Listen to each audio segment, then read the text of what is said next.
36 দিনে সরকারের কাছে ক্ষতিগ্রস্ত হিসাবে যারা 10 লাখ টাকা পায়, তাহলে 17 বছরে যে খুন হয়েছে সে কি টাকা পাবে না সরকার থেকে? যারা চোখ হারিয়েছে, দৃষ্টিশক্তি নাই, পঙ্গুত্ব বরণ করেছে, তারা যদি 1 লাখ টাকা করে পায়, 17 বছরে যারা ক্ষতিগ্রস্ত হয়েছে তারা কি টাকা পাবে না? তাহলে পার্থক্য কেন? এই পার্থক্য তারেক রহমান আগামী দিনে রাখবে না।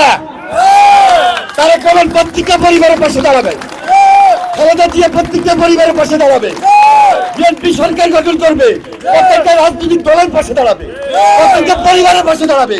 এটাই তারেক রহমানের রাজনীতি, এটাই জিয়া রহমানের রাজনীতি, এটাই বিএনপির রাজনীতি। এই আশ্বস্ত দেশের মানুষকে আমরা করতে চাই। বিএনপির কোনো বিকল্প নাই।